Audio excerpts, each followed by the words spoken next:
las responsabilidades del esposo. Hoy vamos a ver acerca de responsabilidades y definitivamente un matrimonio tiene muchas responsabilidades y a veces le huimos a la responsabilidad y nos gusta toda la parte romántica del matrimonio, que es como que lo que normalmente se exalta en una película, pero aunque tiene su parte romántica el matrimonio tiene su parte de responsabilidades. Y hoy vamos a ver, de acuerdo a la palabra de Dios, lo que son las responsabilidades del hombre, del esposo, y las responsabilidades de la esposa. Ya hemos entendido hasta acá el propósito, ya hemos entendido el porqué, ya hemos hablado de visión, ya hemos hablado de muchas cosas y hoy vamos a estar abriendo un poquito nuestro corazón porque este estudio de la palabra no es para señalar a mi esposo o a mi esposa. Este estudio de la palabra es para que yo pueda ver en mi vida lo que a mí me corresponde. Entonces, yo voy a estar dando las responsabilidades del esposo. Voy a dar un pequeño bonus de responsabilidades de ambos. Y mi esposa va a estar hablando de responsabilidades de la esposa. ¿Ok? Entonces, vamos a la palabra de Dios. Efesios capítulo 5, del 25 al 29.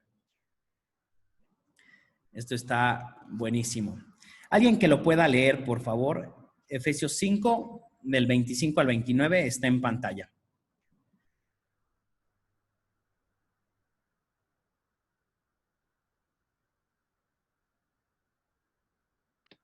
Ya.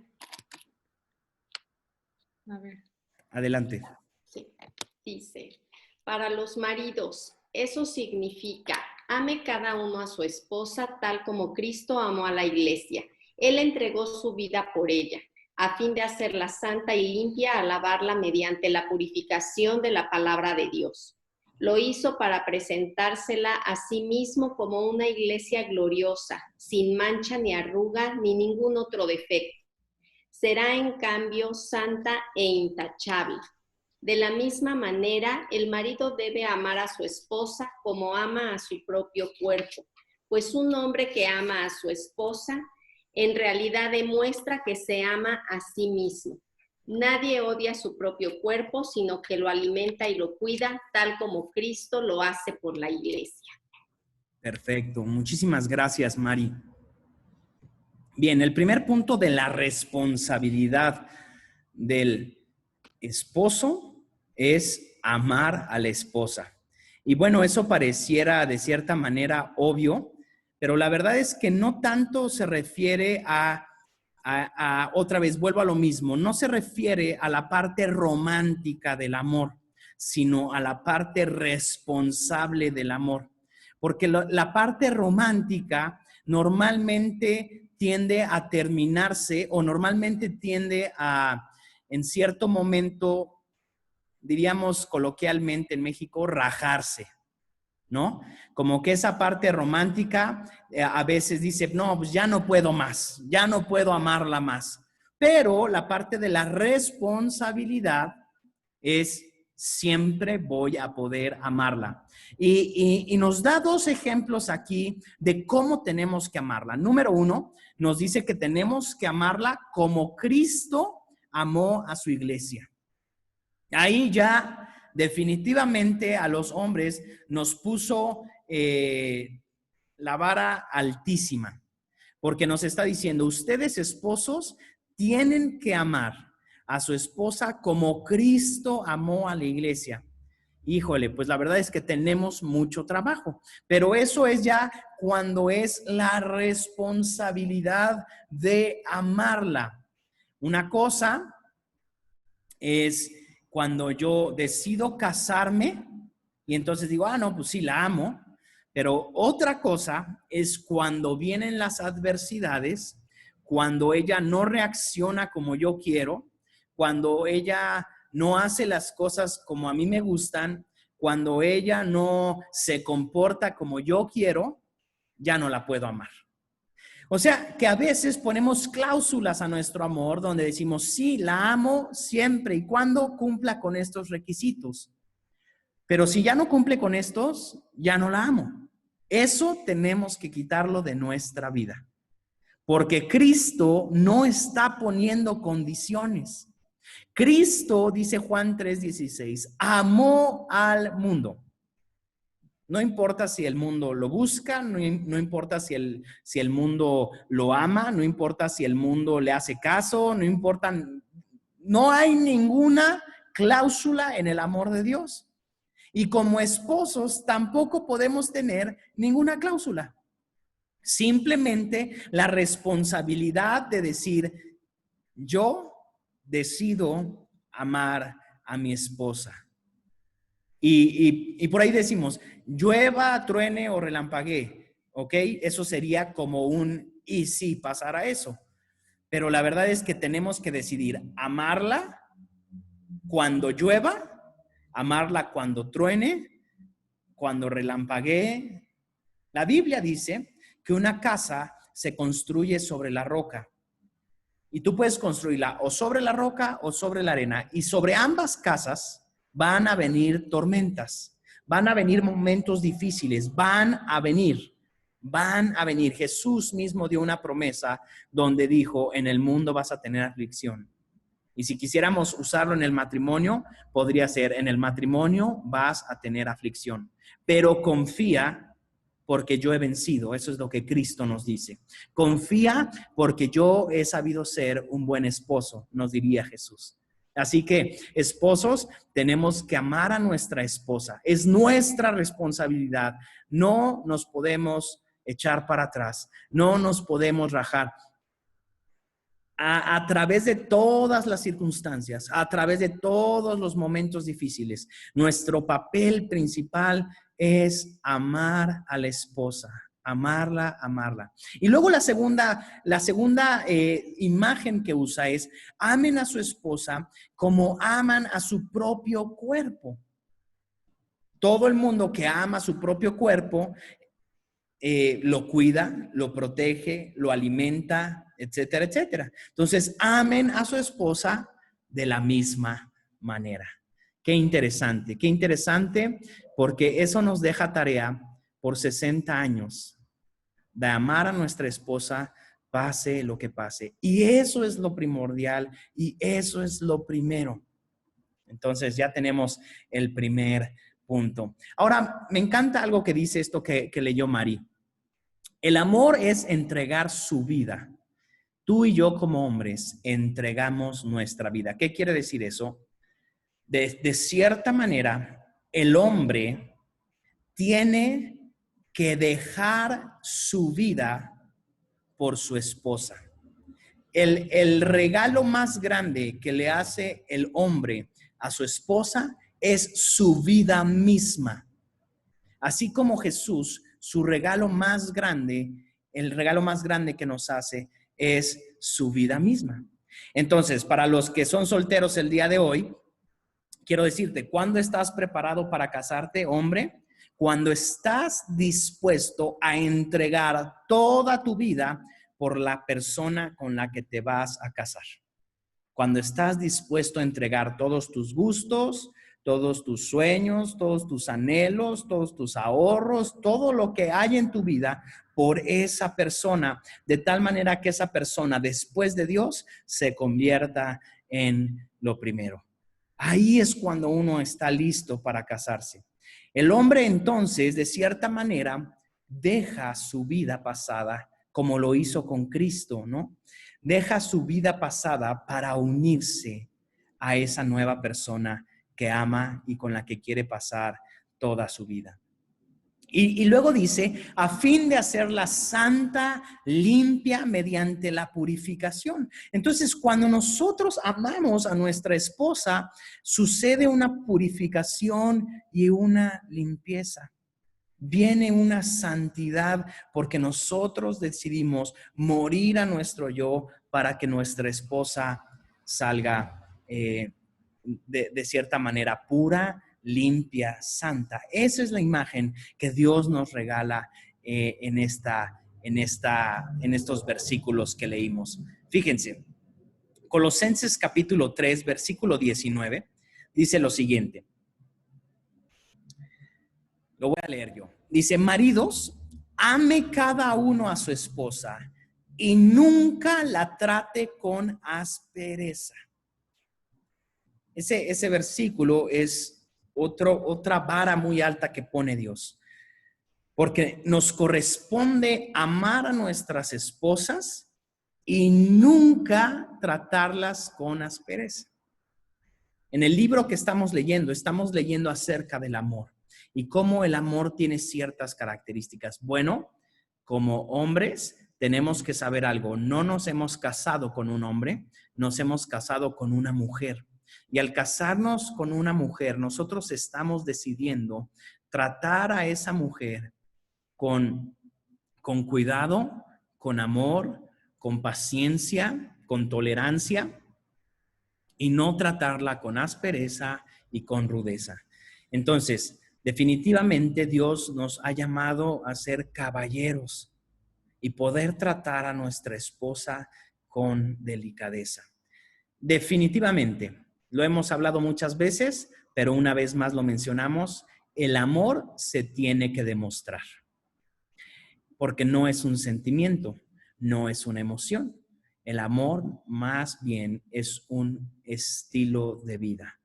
Y tenemos que demostrarlo ¿cuándo? Muy sencillo. De la misma manera que Cristo nos ha amado a nosotros. Y dice la Biblia que Él nos muestra su amor cada día desde que amanece. Y dice que el amor de Dios es tan grande como los océanos. Entonces ya tenemos demasiada tarea. Hombres, tenemos que amar a nuestra iglesia, a nuestra esposa, perdón. Si nosotros amamos a nuestra esposa, definitivamente ya cumplimos con una gran parte de la responsabilidad que tenemos como esposo. Pero no solo eso, hay otras responsabilidades que se desprenden del amor. Es importante que sepamos que estas siguientes responsabilidades son por el amor que les tenemos a ellas, ¿ok? Entonces, segunda responsabilidad, ser el líder del hogar, ser la cabeza. Vuelvo a lo mismo. Este liderazgo no surge, como muchos podrían pensar, de mi deseo de ser el líder del hogar. No surge de ahí. Surge del amor que yo tengo. La diferencia entre un jefe y un líder es que un líder hace las cosas con amor y con pasión. Un jefe lo hace porque tiene que hacerlo. Y hay una gran diferencia, porque yo puedo ser un jefe, pero lo mejor es que yo me convierta en un líder. Entonces yo puedo ser el jefe del hogar o puedo ser el líder de mi hogar. Y tristemente hay muchos hombres el día de hoy que solamente son jefes del hogar. Y para ser jefe, ¿qué se necesita? Gritos, sombrerazos, palabras hirientes, todo eso se necesita para ser un jefe. Pero a un jefe muchas veces la gente no lo quiere seguir. En cambio, del otro lado tenemos a un líder. Y un líder dice, bueno, yo soy el líder de mi casa porque amo mi hogar, porque amo a mi esposa y porque amo a mis hijos. Y de ahí se desprende el liderazgo. Entonces, todas las decisiones que yo tomo como líder de mi hogar no se desprenden de mi orgullo y de mi deseo de ser la autoridad, sino de mi deseo de bendecir a mi familia. Y esas cosas son muy diferentes. Dicho en otras palabras, estamos teniendo la diferencia entre un varón y un macho. Son dos cosas muy diferentes. Dios no nos está llamando a ser machos, Dios nos está llamando a ser varones. Entonces, fíjense, Primera de Corintios, capítulo 11, quisiera que un hombre lo pudiera leer, sea casado o soltero. Primera de Corintios 11, versículo 3, por favor. Si quieres, yo lo leo, pastor. Por favor. Dice, pero hay algo que quiero que sepan. La cabeza de todo hombre es Cristo. La cabeza de la mujer es el hombre. Y la cabeza de Cristo es Dios. Ok, la cabeza de la mujer es el hombre, y esa parte del versículo hay muchos hombres que les encanta, que les gusta mucho, pero la siguiente parte es muy importante. La cabeza del hombre es Cristo, y la cabeza de Cristo es Dios. Aquí estamos viendo niveles de autoridad, y los niveles de autoridad fueron puestos por Dios. Entonces, aquí hay algo bien importante que entender. La autoridad que tenemos como hombres del hogar no es una autoridad ni soberana ni suprema. Nuestra autoridad como hombres no es soberana ni es suprema, porque nosotros hemos sido puestos bajo autoridad. ¿Ok? Entonces, para ejercer un buen liderazgo en el hogar, nosotros como hombres tenemos que estar debajo de la autoridad que es nuestra siguiente autoridad hacia arriba. ¿Quién es? Cristo. Y Cristo mismo, el hombre perfecto, el varón perfecto, dice que está puesto bajo autoridad. Dios es la autoridad de Cristo, Cristo es nuestra autoridad, y nosotros somos por amor la autoridad de la mujer. Pero esto no es que entonces yo puedo tomar cualquier decisión. Porque cuando se nos es delegada autoridad, viene algo que no nos gusta, pero viene con esa delegación de autoridad. Y es que Dios nos va a pedir cuentas. Y Dios de tiempo en tiempo viene a pedirnos cuentas. Entonces, por eso es tan importante que aprendamos a estar puestos bajo la autoridad de Cristo. Y que las decisiones que tomamos no sean solamente porque se me ocurrió, sino porque Cristo es la autoridad. Y fíjense lo que sucede aquí. Hay muchos hombres que dejan la autoridad dada por Dios. Hay muchos hombres que dicen, no, pues ¿sabes qué? Para no tener problemas en mi casa, mejor dejo que mi esposa decida. Y eso, si tú lo hicieras en un trabajo y tú le dijeras a tu jefe, ¿sabes qué? Yo ya dejé de tomar decisiones porque nadie en la empresa me hace caso, entonces les di las decisiones a ellos, ningún jefe lo vería bien, ninguna autoridad lo vería bien, sino que nos dirían, no, ¿qué está pasando? Tú no puedes soltar la autoridad que yo te he dado. Y hay muchos hombres que por miedo a tener una discusión han soltado la autoridad que Dios les ha dado. Y tú y yo no podemos, hombres, soltar la autoridad que Dios nos ha dado.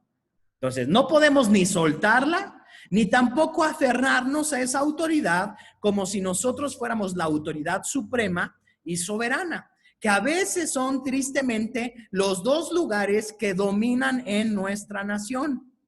O me voy del lugar del macho o me voy del lugar del matriarcado, donde dejo que mi esposa haga lo que sea, o donde yo tomo todas las decisiones sí o sí. Entonces, más bien tenemos que aprender sobre el liderazgo que Cristo nos enseña, la manera en la que Cristo lidera. Para liderar, número 1, amor. No hay de otra. Para ser buenos líderes se necesita amor. Cuando nosotros sabemos que estamos liderando por amor, entonces las decisiones no las tomamos sin saber el por qué. Como líder del hogar, siempre es importante saber el porqué de las decisiones que tomamos. ¿Por qué se hace lo que yo estoy diciendo? ¿Por qué se va a hacer lo que yo estoy pidiendo? Bueno, si nosotros tenemos un porqué, esa decisión va a ser mucho más estable y mucho más firme. Pero si nosotros solamente decimos lo que a veces los padres llegamos a decir muy mal, ¿no? Hijo, quiero que recojas tu cuarto. ¿Por qué, papá? Porque lo digo yo. En realidad, eso no nos lleva a tener liderazgo en las personas, porque eso es un autoritarismo. Eso es que hagan lo que yo digo simplemente porque yo lo digo. ¿Qué pasa cuando está ese autoritarismo? En el momento en el que yo puedo hacer lo que yo quiera, en ese momento me voy. Por eso muchos matrimonios fracasan en esta área.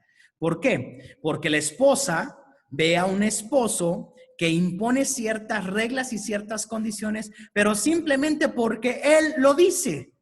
Y entonces, ¿qué pasa? La esposa dice, bueno, cuando yo consiga un poco de dinero, me voy a salir de mi casa porque todo lo que él me está diciendo simplemente es porque él lo dice. Entonces ya habíamos hablado de visión y ya habíamos hablado de propósito. Como hombres, es necesario que tengamos visión y propósito de a dónde queremos y a dónde estamos llevando a nuestra familia. Y en base a eso, entonces podemos tomar decisiones. Mateo capítulo 12. Fíjense cómo Cristo, estamos hablando de cómo Cristo lidera. Otro hombre que pueda leernos, de los que no han leído, Mateo 12, del 18 al 21, que lo tenemos en la pantalla. A ver, yo, pastor, lo leo. Gracias, Adolfo.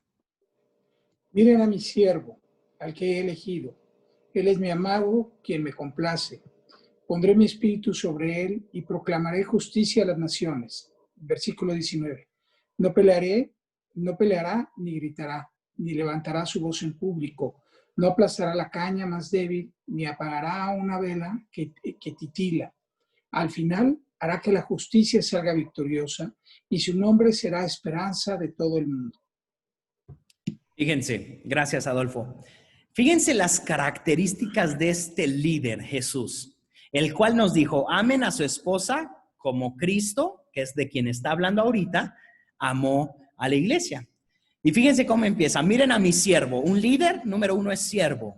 El que ha elegido. Número 2, un líder, un esposo sabe que ha sido elegido por Dios. Número 3, un esposo sabe que es amado por Dios. Número 4, ese hombre complace a Dios, hace que Dios esté gozoso. Número 5, su Espíritu Santo está sobre él. Número 6, proclama justicia a las naciones o es un hombre justo. Número 7, no peleará. Número 8, no gritará. Número 9, no levantará su voz en público. Número 10, no aplastará la caña más débil. Número 11, no apagará una vela que titila. Número 12, hará que la justicia salga victoriosa. Y número 13, su nombre será la esperanza, o en su liderazgo encontraremos esperanza. 13 características de liderazgo que nos acaba de dar la palabra de Dios solamente en 3 versículos. Yo creo que estos 3 versículos están siendo poderosos al describirnos el liderazgo de Jesús, porque ese liderazgo es muy distinto a lo que muchas veces hemos creído. Pensamos que un líder tiene que gritar, pensamos que un líder tiene que levantar la voz, que un líder tiene que golpear y aplastar la caña, y aquí dice no. Primero empieza con el ser. Primero empieza diciendo es un siervo. En Cristo, los hijos de Dios, medimos el éxito en nuestras vidas de la manera en la que servimos. Para un hijo de Dios, el éxito no se mide en dinero como lo mide el mundo, no se mide en poder como lo mide el mundo. En Cristo se mide por el número de personas a las que yo les sirvo. Así se mide. Entonces, hombre que eres cabeza, tú y yo tenemos que aprender a servir en nuestra familia.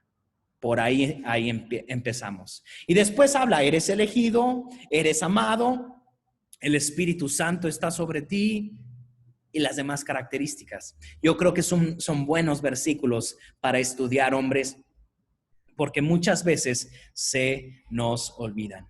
Y muchas veces queremos hacer un liderazgo como el mundo lo hace, pero aquí viene un liderazgo como lo hacía el mejor líder de la historia. A ese es al que tú y yo tenemos que parecernos. Otra cosa que el hombre tiene que hacer sobre sus responsabilidades es ser proveedor. Y muchas veces esa es la que más se menciona rápido. ¿Cuál es la responsabilidad del hombre? Ser proveedor. Pero yo agregué una pequeña frase a esto. Porque no solamente es ser proveedor, sino el día de hoy vamos a aprender que un hombre tiene que ser proveedor de las 3 es. 3 es. No sé si así se ve bien la E o así. Bueno, 3 es. ¿Ok? ¿Cuáles son esas 3 es? Número 1, ¿qué dirían ustedes? Debe de ser un proveedor de lo económico. Sí, definitivamente, pero no es la número 1. La número 1 es que el hombre tiene que ser un buen proveedor de lo espiritual. El hombre tiene que ser un buen proveedor de lo espiritual. Tiene que aprender a proveer la comida espiritual. Tiene que aprender a dar la comida espiritual en su hogar. Y no estoy hablando de dar un devocional diario en tu casa. Porque hay muchos hombres que dan un devocional diario en su casa, pero sus vidas hablan de otra cosa. Entonces, no es dar un devocional. Es vivir con devoción, que es otra cosa. Vivir con devoción es yo enseñarle a mis hijos, a mis hijas en mi caso, que yo soy íntegro, aun cuando las circunstancias no son favorables. Eso hace un buen proveedor espiritual. Un buen proveedor espiritual es el que le enseña a orar a sus hijos y a su esposa, pero no les dice, vengan, les voy a enseñar a orar, no, sino que dice, bueno, vamos a buscar un milagro, vamos a orar. Y yo tengo que ser el primero que oro. Yo tengo que ser el primero que busco a Dios, porque si yo no busco a Dios y si yo no he visto milagros de Dios, ¿cómo le voy a enseñar a mi esposa y a mis hijos acerca de esos milagros? Yo tengo que ser el primero que leo la palabra de Dios. Yo tengo que ser el primero que soy transformado por la palabra de Dios. Eso es ser proveedor espiritual de mi casa. Número 2, la segunda E es tengo que ser un proveedor emocional. Tengo que proveer emocionalmente en mi casa.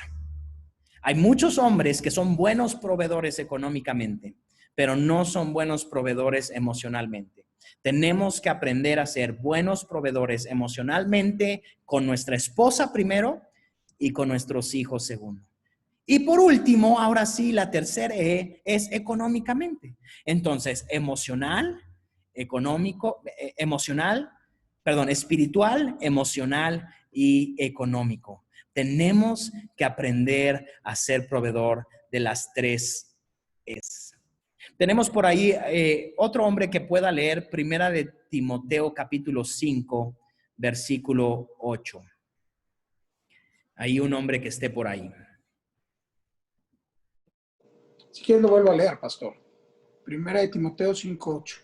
Gracias. Aquellos que se niegan, ¿mandé? Gracias. Aquellos que se niegan a cuidar de sus familias, especialmente los de su propia casa, han negado la fe verdadera y son peores que los incrédulos. Perfecto.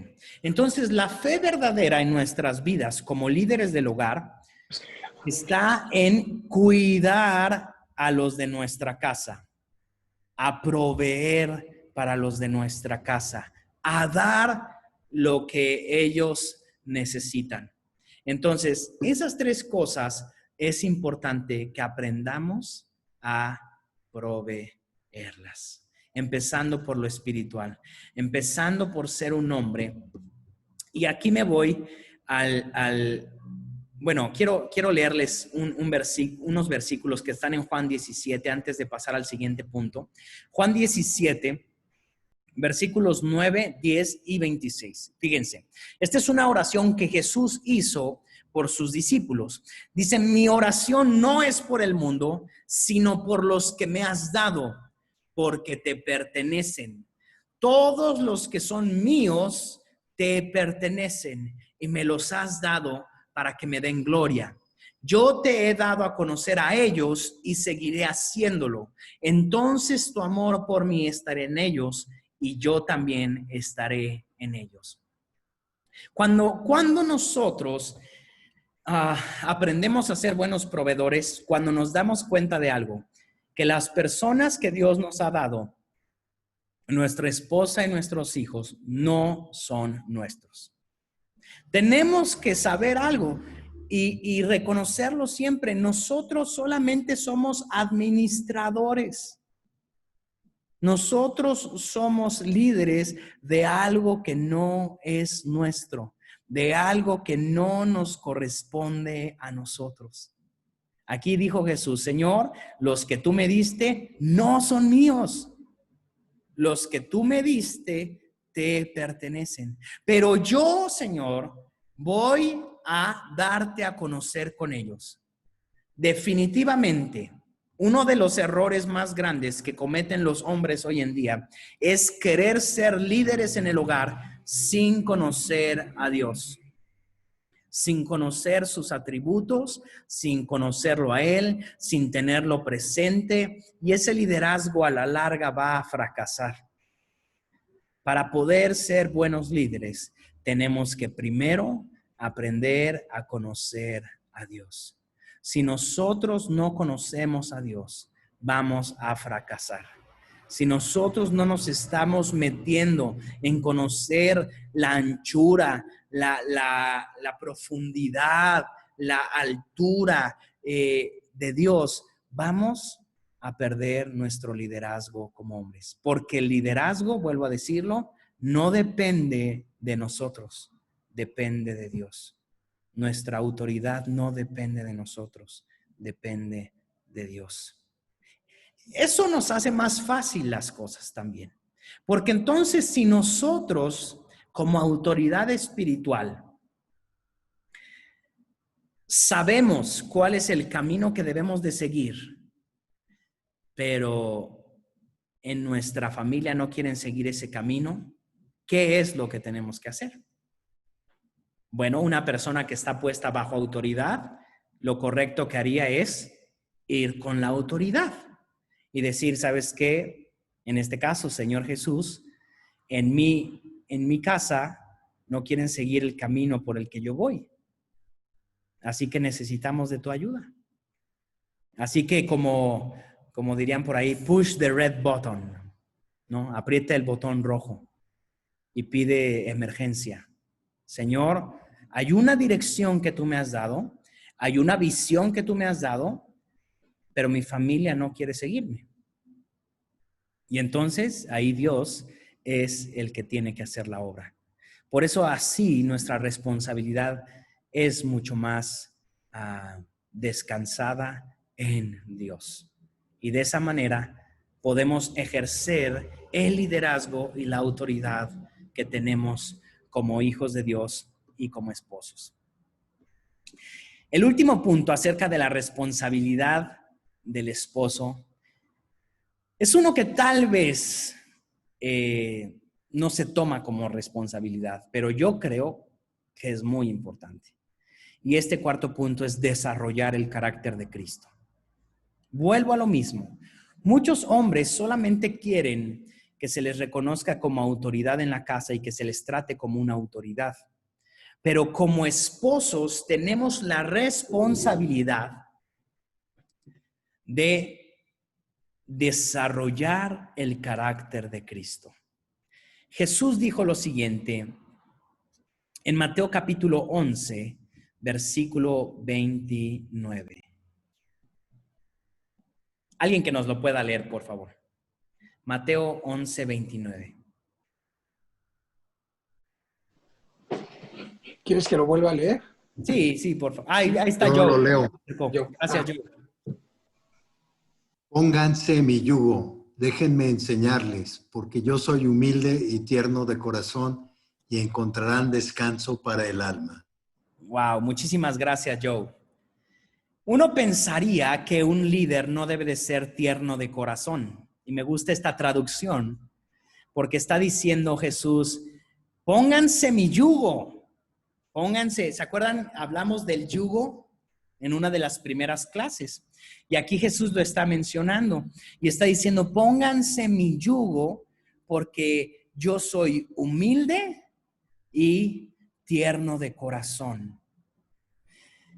normalmente no creemos, cuando tú lees un libro de liderazgo, el que sea, normalmente no vamos a ver estas dos características en el liderazgo. No va a venir dentro de las 5 lecciones de liderazgo, no va a venir la humildad y no va a venir ser tierno de corazón. Y fíjate cómo Jesús está diciendo, yo, el líder de líderes, yo, el que te digo que tienes que amar a tu esposa como yo amo a la iglesia, te digo, tienes que ser humilde y tienes que ser tierno de corazón. Eso es una enseñanza tremenda que Jesús nos está dejando. Nos está diciendo, tienes que aprender a ser un líder que aún con la ternura del corazón puedas guiar a toda la familia que yo te he entregado para que un día tú me des cuentas de esa familia. Ahora, muchos hombres se están esperando para dar cuentas a Dios hasta el día del juicio. Pero Dios, de tiempo en tiempo, nos llama a cuentas. No solamente es hasta el día del juicio. Como hombres tenemos que aprender a dar cuentas, y esto es para hombres y mujeres, de tiempo en tiempo. Porque la Biblia dice, el que es fiel en lo poco, será fiel en lo mucho. Entonces, ¿qué quiere decir? Que Dios viene y prueba nuestras vidas. De tiempo en tiempo viene y prueba nuestras vidas. Y cuando prueba nuestras vidas, nosotros entonces podemos saber si estamos siendo fieles o no por la recompensa que vamos a recibir. Así que, hombre, tal vez hace mucho tiempo que no vas a rendirle cuentas a Dios. Es tiempo de que vayas y le des cuentas al Señor. ¿Tú quieres que Dios te ponga sobre más? Ve y entrégale cuentas al Señor. Efesios 4:2, lo voy a leer. Dice, sean siempre humildes y amables. Sean pacientes unos con otros y tolérense las faltas por amor. 4 puntos. Humildad, amabilidad, paciencia y tolerancia. Humildad, amabilidad, paciencia y tolerancia. Hombre que estás aquí, definitivamente tú tienes que ser un líder de tu hogar. Tú tienes que saber perfectamente a dónde Dios te está llevando y a dónde Dios no te está llevando. Pero si tú no estás cerca de Dios, lo más probable es que tu esposa tome las riendas de liderazgo y lo haga. Entonces, hombre, tienes que aprender a ser un líder como Cristo, que estés seguro a dónde Dios te quiere llevar y no que tu esposa tenga que llevarte a donde Dios te quería llevar. Ahora, este es un pequeño bonus. Mi esposa va a hablar acerca de las responsabilidades de la esposa, pero yo quiero tocar 5 puntos nada más acerca de las responsabilidades mutuas. Hay responsabilidades solo del hombre, hay responsabilidades solo de la mujer y hay responsabilidades compartidas. Todo esto es de acuerdo a lo que la palabra de Dios nos enseña. El día de hoy podemos tener distintas ideas de acuerdo a la sociedad en la que estamos viviendo. Pero aquí la palabra de Dios es lo que cuenta como hijos de Dios. Y fíjense, responsabilidades mutuas. Número 1, una sumisión mutua. Eso es importante. Efesios 5:21 dice, es más, sométanse unos a otros por reverencia a Cristo. Entonces, normalmente solamente vemos que el hombre es el líder del hogar y entonces decimos, bueno, la mujer tiene que estar sometida abajo del hombre. Y mi esposa va a hablar al respecto, pero aquí la palabra de Dios nos está enseñando que tenemos que aprender a vernos como iguales y aprender a someternos los unos a los otros. ¿Quién nos da el perfecto ejemplo de esto? Bueno, el perfecto ejemplo de esto nos lo da Dios. Si tú recuerdas, al igual que nosotros, Dios es 3 en 1. Nosotros los que estamos casados somos 2 en 1. Pero Dios, Jesús y el Espíritu Santo, ¿quién es el más importante de ellos? Ninguno. Hay momentos donde Dios toma el liderazgo, hay momentos donde Jesús toma el liderazgo y hay momentos donde el Espíritu Santo toma el liderazgo. Y ninguno de ellos está peleando por el liderazgo. No es una lucha de poderes. Simplemente ellos saben que son uno solo. Y como matrimonio, tú y yo tenemos que saber que somos un equipo. No somos 2 equipos. Somos un equipo y tenemos que aprender a veces a ponernos debajo y a veces a ponernos arriba. De acuerdo a lo que la circunstancia necesita, tenemos que aprender a someternos los unos a los otros. Número 2, tiene que haber amor mutuo. Aun cuando acabo de mencionar que una de las responsabilidades del esposo es amar, pero no podemos decir que la esposa no debe de amar. Definitivamente la esposa tiene que amar. Aquí dice 1 de Juan 4, 7, 8 y 11. Dice, queridos amigos, sigamos amándonos unos a otros porque el amor viene de Dios. Todo el que ama es un hijo de Dios y conoce a Dios, pero el que no ama no conoce a Dios porque Dios es amor. Queridos amigos, ya que Dios nos amó tanto, sin duda nosotros también debemos amarnos unos a otros. Como lo dije al principio, el amor es una responsabilidad, es una decisión que tomamos. Entonces, el amor no es si lo siento, porque definitivamente Dios no te ama cuando lo siente. Dios te ama aun cuando tú no lo ames, aun cuando tú lo rechaces, aun cuando tú te alejes de él. Era Primera de Juan 4, 7, 8 y 11. ¿Cuál era la tercera E, Alan? Era lo espiritual, lo emocional y lo económico. Son las 3 Es. Aquí en el amor hay algo, un secreto. Definitivamente. Este es como el azafrán para la paella, es el secreto. Entonces, para poder amar en nuestro matrimonio, tú y yo no podemos dar amor en nuestro matrimonio si no lo hemos recibido de Dios. Punto. Cuando yo amo en mis fuerzas, ¿qué pasa? Ese amor se va a acabar. ¿Por qué? Porque siempre va a haber suficientes excusas para que se me acabe el amor. Es que no hace o sí hace. Es que me dijo o no me dijo. Es que, y puedes poner 1000 excusas. Entonces, consejo, tip que necesitamos utilizar en el matrimonio. ¿Se está acabando el amor? Bueno, ve al lugar donde está todo el amor. Reúne amor para que puedas darlo. Por eso en las primeras clases, y lo vuelvo a decir porque es lo más importante, definitivamente, para que un matrimonio prospere, tiene que haber oración y tiene que haber intimidad.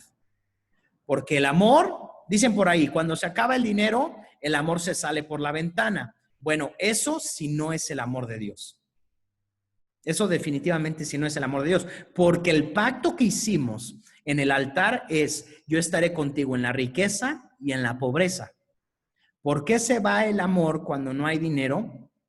Bueno, pues porque verdaderamente yo no estoy tomando del amor y no lo veo como una responsabilidad. Porque tú y yo hicimos un pacto con Dios. Esos eran nuestros votos con Dios. Y la verdad es que, fíjense, en el caso, tocando esto que estamos diciendo solo como un paréntesis, en el caso de que el hombre quedara imposibilitado, que no tuviera la habilidad por una u otra razón de generar dinero, Entonces, ¿en ese momento se acaba el amor? ¿Se tira por la ventana? No. Porque el amor proviene de Dios. Y Dios definitivamente en ningún momento, Dios no dice, yo te amo si tú diezmas. Pero si tú no diezmas, yo no te amo. No. A la iglesia todos somos bienvenidos, diezmen o no diezmen, ofrenden o no ofrenden. Somos bienvenidos.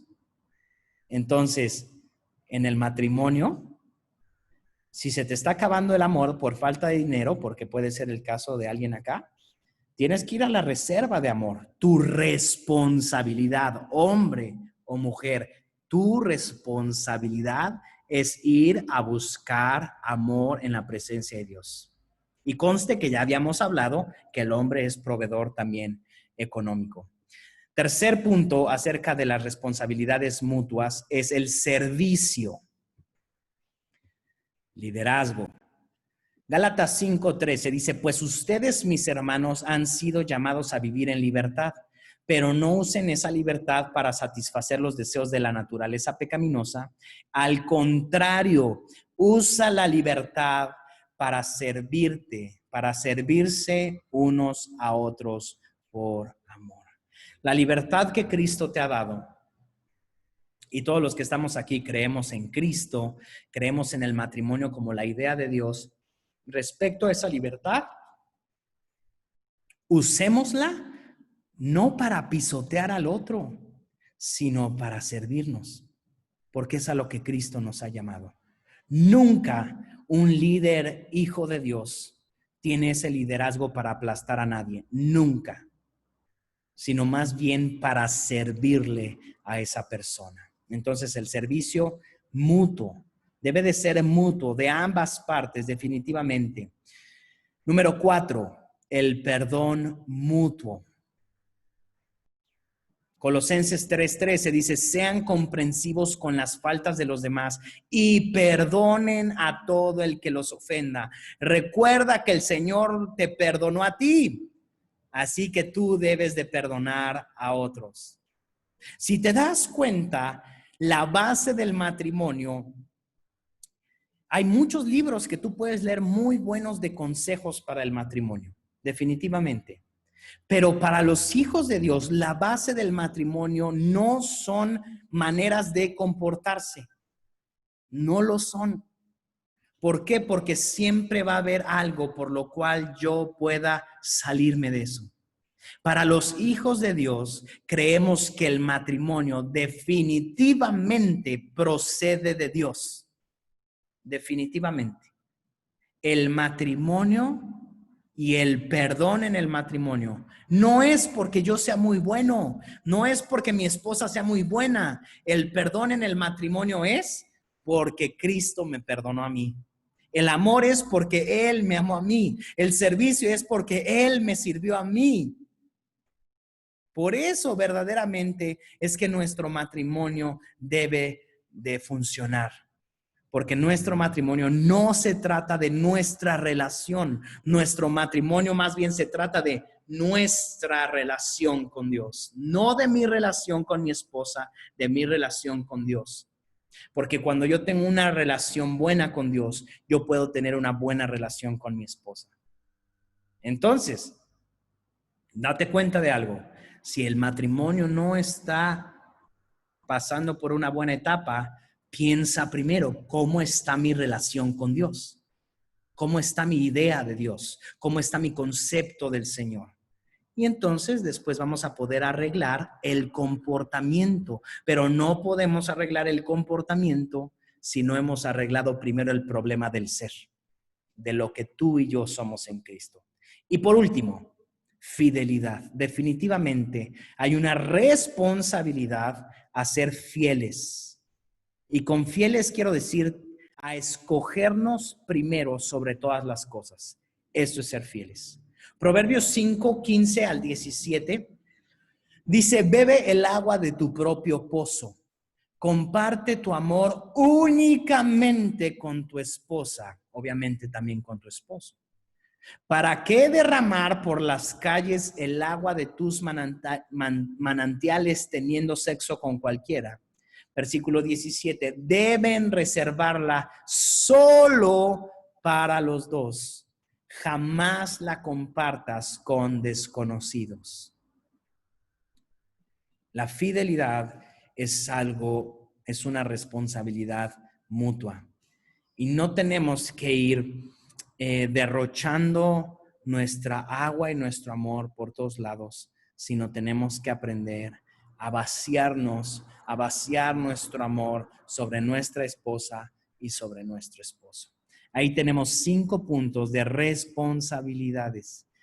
Y si tú te das cuenta, todas esas responsabilidades dependen de tu relación con Cristo, no de tu relación con tu esposa. Eso es lo siguiente, pero primero arreglemos nuestra relación con Dios y después tenemos que arreglar con nuestra esposa. Amén.